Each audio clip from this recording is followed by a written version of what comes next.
আল্লাহর বিরোধী, আল্লাহ পাকের বিধানের বিরোধী কোনো ব্যক্তিকে যদি মনে করি যে তিনি মুসা আলাইহিস সালামের ভূমিকায় এসে বনু ইসরায়েলকে বাঁচায় নাজাতের পথে নিয়ে যাবে, এর চেয়ে বোকা কোনো জাতি হয়?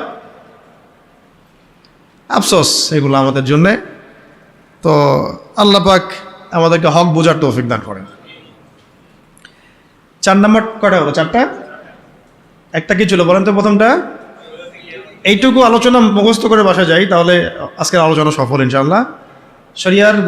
শরিয়ার যত পারি গভীর জ্ঞান অর্জন করা, এবং সবাই তো ফকি মুহাদ্দিস মুফতি হতে পারবো না, কিন্তু একটা মানে ফরজিয়াতের জ্ঞানটা সবাইকে অর্জন করতে, এটা ফরজ, এবং আমাদের পরিবারের সদস্যদেরকেও শেখাতে হবে। 2 নম্বর হচ্ছিল আমলটা বাড়ানো, ইলম অনুযায়ী আমলটা বাড়ানো। 3 নম্বরটা ছিল আমার পরিবারটাকে আগে গড়ে তোলার চেষ্টা করা। পরিবার না গড়ে উঠলে যে আমি বাইরে আবার দাওয়াতের কাজ করতে পারবো না বা খেলাফা মুভমেন্ট করতে পারবো না, বিষয়টা এমনও না। আমাদের এটাও চলবে, এই মেহনতও চলবে, আবার আমরা বাইরের মেহনতও করবো ইনশাআল্লাহ। 4 নম্বর হচ্ছে রিজিক হারাম যেন নিজের রক্তে না ঢোকে, এটা খুবই সতর্কতার সাথে চলা, না হলে হারাম খোরদেরকে দিয়ে খেলাফা কায়েম হয় না, কখনোই হয়নি, হবেও না, বলে লাভ নাই। মানে যারা হারাম খাচ্ছেন, হারামের প্রতিষ্ঠা করছেন, সুদ, তারপরে ঘুষ, দুর্নীতি ইত্যাদি ইত্যাদি, এটাকে একটা সামাজিক সংস্কৃতি বানায় ফেলেছেন, তাদেরকে দিয়ে কশিন কালেও আল্লাহ পাকের জমিনে আল্লাহ পাকের বিধান প্রতিষ্ঠা করা সম্ভব, এবং তারা সেটা করবেও না কখনো, ওই চেতনাই তাদের মধ্যে আসবে না। 5 নম্বরটা হচ্ছে যে মাথার উপরে মুরব্বি রাখা, এটা মাথাটা ভালো করে ঢোকান, মাথার উপরে মুরব্বি রাখা। মুরব্বি বলতে বোঝাচ্ছি যারা শরীয়তের গভীর জ্ঞান অর্জন করেছেন, বড় বড় ওলামায়ে কেরাম, তাদের পরামর্শ নেওয়া। যে নিজেকেই মুরব্বি মনে করে সে পথভ্রষ্ট হইতে তার একদিন সময় লাগতো না। আমরা এখন অনেক ওলামায়ে কেরামের এক্সাম্পল দিতে পারবো, পাবলিকলি নাম বলতে যাচ্ছি না, শুধুমাত্র নিজেকে মুরব্বি মনে করার কারণে এবং তার মাথার উপরে কোনো মুরব্বি না থাকার কারণে মুহূর্তের মধ্যেই পদস্খলিত হয়ে গেছে। এমন হয়েছে সকালে হয়তো মুমিন ছিল, বিকালে কুফরি কথা বলে ফেলছেন, বিকালে হয়তো মুমিন ছিল, সকালবেলা উঠে মুনাফিকদের পক্ষে কথা বলে ফেলছে, ইসলাম বিপক্ষে কথা বলে ফেলছে, দালালি করে ফেলছে, কারণ মুরব্বীদের সাথে মাশওয়ারা করে নাই।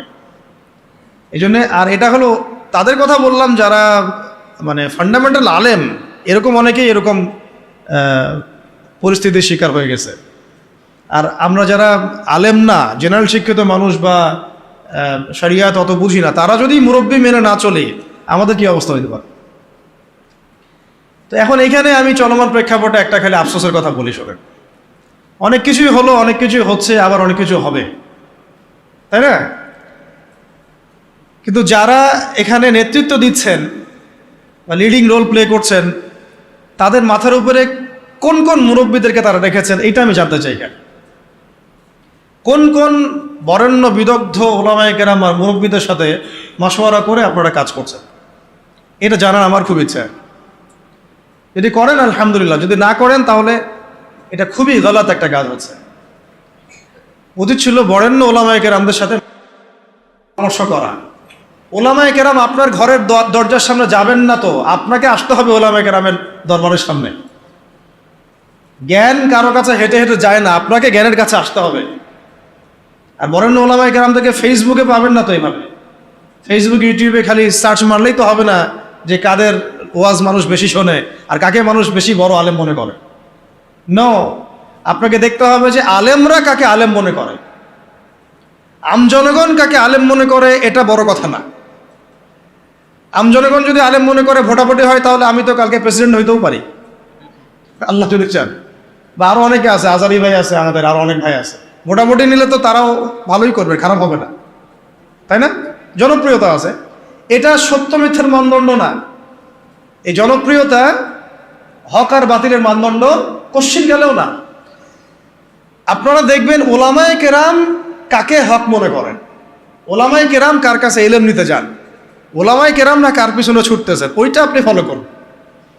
সাধারণ আমভাবে মানুষ পঙ্গপালের মতো কাকে ফলো করতেছে, কাকে হিরো মনে করতেছে, কাকে বড় সেলিব্রিটি মনে করতেছে, this is not the big deal. এটা বড় কথা।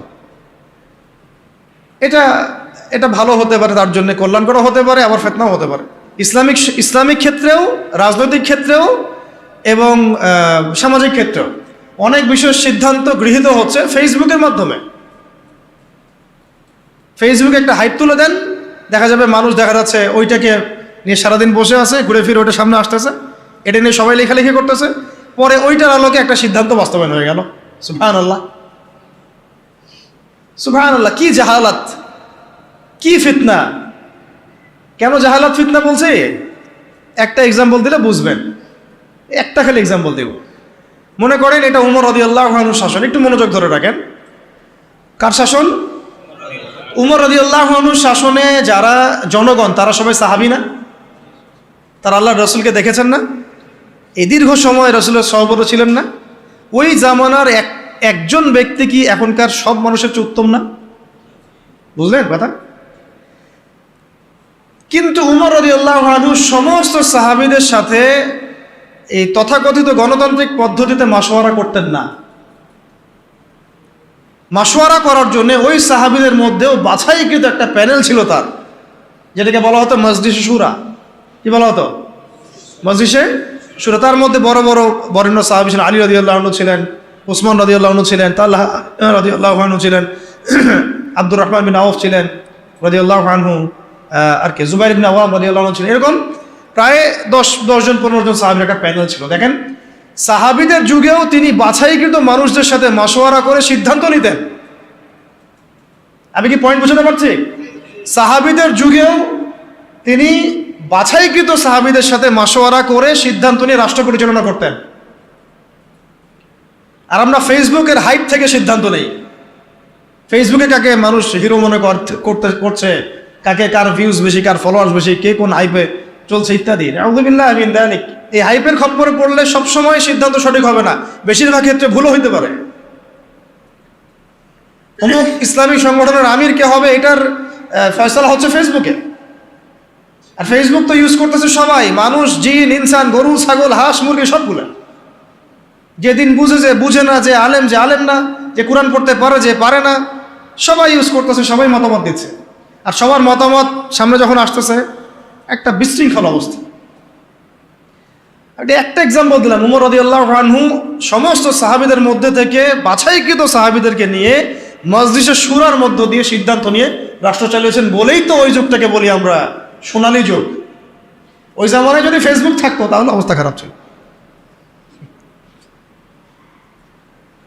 সলফে সালেহিনদের যুগে এই ফিতনাটা আসে নাই বলে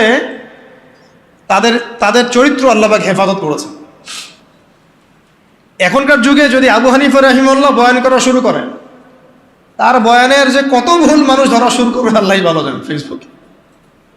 যাই হোক, ওইটা আলাদা ইস্যু, আমি ওইদিকে আর গভীর করছি না।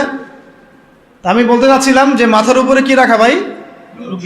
বরেণ্য ওলামায়ে কেরামদের মুরব্বীদের একটা প্যানেল রাখা, অন্তত 5 জন 10 জন, যতজন পারেন আপনি, অন্তত একজন বলবো আমি, অন্তত কয়জন? অন্তত একজন আপনার শায়েখ থাকা উচিত, মুহাক্কিক, হকপন্থী, আলেম শায়েখ থাকা উচিত। এবং তাদেরকে আপনি ফেসবুকে খুঁজে পাবেন জরুরি না, কারণ বরেণ্য ওলামায়ে কেরামদের আমি দেখেছি তাদের 99%ই ফেসবুক ইউজ করে না। তার মানে কি বাংলাদেশে কোনো আলেম নাই? ফেসবুকে ঢুকলে তো আপনি যাদেরকে দেখছেন এরা বাদ দিয়ে কি বাংলাদেশে কোনো আলেম নাই? মুহাক্কিক ওলামায়ে কেরাম যারা আল্লাহর ওলি টাইপের মানুষ, তাদের কারোরই ফেসবুক অ্যাকাউন্ট নাই। আমি কারো ফেসবুক অ্যাকাউন্ট দেখিনি তাদের। তাহলে আমরা কিসের মানদণ্ডে কি ফয়সালা করতেছি আসলে? এখন এই মানুষগুলো কি আমার দরজায় হেঁটে হেঁটে আসবেন, না আমাদেরকে তাদের কাছে যেতে হবে? তো কই আমরা জাতিগত সিদ্ধান্ত নেওয়ার সময় কই গেলাম, কই যাচ্ছি, কোথায়? বড় খোঁজারও তো